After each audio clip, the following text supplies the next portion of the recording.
Bana Congo, Bana Afrique, Bana Poto, Toza ko continuer parti na biso ami balé ya masolo oto bandaki oyo boyoki nazalaki kocha bandeko oya biso ya diaspora o bami bengi ba combattant na poasape nazo bimisa bango na misu polele batu ba mona ba yo ba comprendre ba nanya mo banguna ya solo ya mboka Congo. Comme vous êtes en train de le voir, nous sommes toujours dans notre rubrique Écho de l'UDPS. Nous sommes biso eza komemela bino information, actualité ya mboka na biso ya parti oyo bino bolingaka, ya rassemblement na banda kuna bino peto solo la to sala analyse ndenge toza ko sala. Donc deuxième partie na biso ndenge na banda ko yebisa bino botala image on aza ko faire défiler à photo oyo. Ba combattant je vous ai promis que dans toute cette émission n'a qu'à faire défiler image na bango en boucle pour vraiment ekota bino na misu na matoi na mutu et ngelo banini bota la photo ndenge baza disposé wana na kati ya photo wana ba robete la bino masolo mon teza en 2007 ba ebana kate ba yakinde pene ya président Tshisekedi po ba yebana et batinda maka et pas ya kulutu na bango moto songi oto yebi na poto waza komi benga père ya résistance. J'insiste encore une fois de plus. On ne peut pas être le père de la résistance lorsque on a dans ses mains le sang de nos frères et de nos sœurs au Congo. Boyebi sanga nanu. Moto abomi bino na Congo na atikala jamais koleka na asenga bino pardon. Bokomisie père en résistance a symbolisé lutte ya combat congolais. Non. Le vrai résistant, c'est M. Étienne Tshisekedi wa Mulumba. 34 ans de résistance à Saleli Kaka, Bika Pamba. Na papier. Et Mélissi Bangope Mati Lelo. Et là, on a bango passe les anini. Et ça parce que Ndeko Moïse Katumbi atiki bango. Et c'est vrai que Ndeko Moïse Katumbi atiki bango. Yamana bozo mona, et ça la caméra.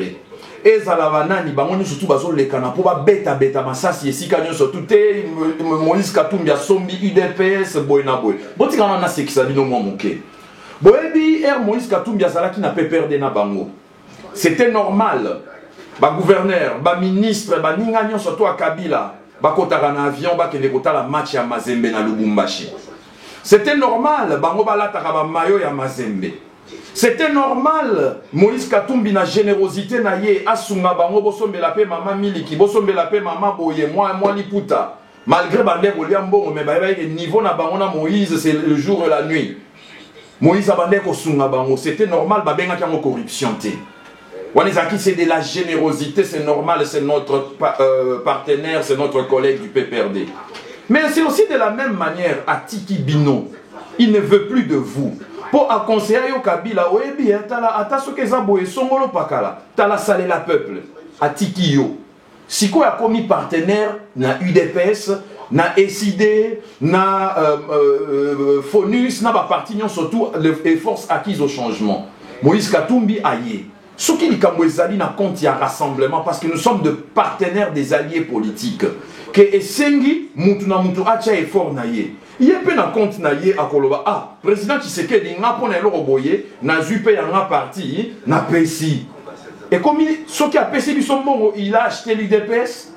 Et comme il soit PSI bisombongo non Moïse Katumbi c'est lui qui place les secrétaires généraux na kati ya UDPS. Mais attendez un peu. Pourquoi est-ce que vous voulez vous moquer un peu de toute une nation? Vous savez ce que représente l'UDPS dans ces pays-là? Vous savez ce qui s'est passé le 27 juillet au retour du président Tshisekedi?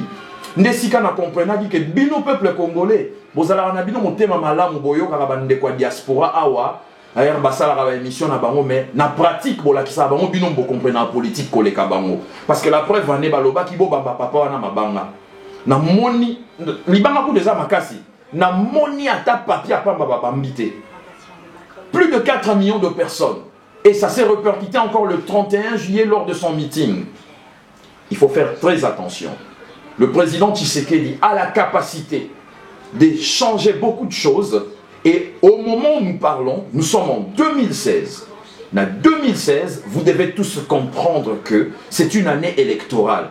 C'est une année pendant laquelle le peuple se pose de questions parce que mandana kibokonzi oba pesa ki na baibazo kambamboka et sili bilembo misatu ezako zanga. Boyebi tovani na mboka mikili ya poto awa ezana biloko misatu peuple ejijaka ba kondi oyo ba ponaka po ba kamba bango na mando ba pesa bango biloko misatu: l'éducation, la santé et l'emploi. Biloko na misatu soki ezali komi faire manifester ko ils ont mis sentir te na kati ya population na mboka développer autozalara o mato kita ba kopona yo lisusu te. Bino ça fait 15 ans Joseph Kabila azawana boye bisanga rentrée scolaire bozonga ndengeni ba misusu rentrée scolaire bazonga après un mois. Siko Tshisekedi ya lobby journée symbolique ou les bozonga le 5 botikala na bandaku, c'est pour démontrer à la communauté internationale que le peuple obéit au mot d'ordre du rassemblement et que Kabila ne doit plus être là. Ce n'est pas vous prendre en otage. Il faut poser les bonnes questions et aux bonnes questions, vous aurez des bonnes réponses. C'est ça la réalité. Bazonio pour la parent Nabino, vous allez à l'hôpital, dites-moi, quel est le Congolais qui s'est fait soigner sans argent au Congo? Au Kenda hôpital na mama yembo. Basoigna Rabino, batika Rabino bokufa. Faute ça ya nani? Ya rassemblement, tel faute ça ya bateau, bazakuna balingi bazwa 3e mandat. Est-ce que misala ezali? Misala ezate, donc biloko na misa tunde ko sala boyeba kopona nzela mosusu pe ya sika. Pe boyeba yango ke Tshisekedi amuninga ya bato ebelo bazolo babuzobo bazolo bawanate. Po Tshisekedi a solo na famille na ye. Isengeli ngai ndenge naza boye feli na ye ba ke non Tshisekedi a solo na Félix. Azo solo na Christian to bandeko na mususu. Attendez, c'est une personnalité physique et il a une vie privée. L'UDPS est une personne morale. Certes que cette personne morale est représentée à l'image de M. Tshisekedi. Mais est-ce que cette personne a le droit de faire certaines démarches privées et voir si ces démarches-là aboutissent et il peut en faire bénéficier le parti? Ben oui. Mais oui. Bimi c'est la bisonne des preuves. Il y a accord Oyo et Salemi entre UDPS et PPRD. Na ABC Bino, nous sommes des informaticiens. Si vous créez quelque chose de toute pièce, nous allons prendre le papier, le document, on va le démonter, déchiffrer. Sur Photoshop, on en a la capacité. Moi, personnellement, je vais le faire. Donc, vous êtes déjà avertis. Donc, Bandeko et Bisso, rassemblement na poto, et ça pour m'y préparer pour la action. Beaucoup de monde a Bisso en action. Vous allez voir la démarche qu'on va faire. Bandeko oya biso ya poto o bazolo bake balingi ba empêcher rassemblement et ça la soutenu par la communauté internationale. Vous êtes en train de jouer le jeu de Kabila. Tabansi boyokinga ezaki deuxième partie na biso to sukina nu awa na Nikoleza Koya dans 2-3 jours, je vais aborder la question sur la continuité de ce dialogue et comment les choses se passent. Et pour conclure, bandeko nanga États-Unis, Canada. Message n'a pas sa cabine. Et ça aura toujours en anglais. Pourquoi? Parce que papa ya bino ba komisa bino kuna boyo ba lingala me bolinga boy belo oni brosala pona Congo. Bokoma ba américain. Message na bino is a simple. Ladies and gentlemen, living in the United States of America, I'm calling you because of the Democratic Republic of Congo. The reason why I'm calling you, it's about the election by December 2016. We have the right to stand against any person or group of people who would like to stand or remain in office beyond the terms that has been defined by the Constitution of the Democratic Republic of Congo.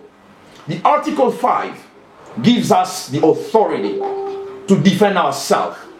Article 28 or 29 tells us everything that we do not have to obey to any order that violates the law or the Constitution. And Article 64 tells us to take care of ourselves and then to make any type of people to fail in their project to violate the Constitution. Please, we need your support. We need you to help the opposition together with the gathering of the opposition, UDPS. We need you to help Etienne Tshisekedi, to help G7, to help all those authorities around the, what we call a rassemblement de l'opposition, the gathering of the opposition. We need your ideas. Go to the DC, go to Washington DC and tell them about Congo. Tell them about what we need in order to have power change by December 2016. Thank you for watching us. People in Australia, in the UK, in South Africa, thank you for bringing us your advisors in order for us to do our job properly and to inform you about the political crisis in the DRC. Merci beaucoup bandeko na ndenge bolandi biso à suivre na Mikolo Zakoya. Merci.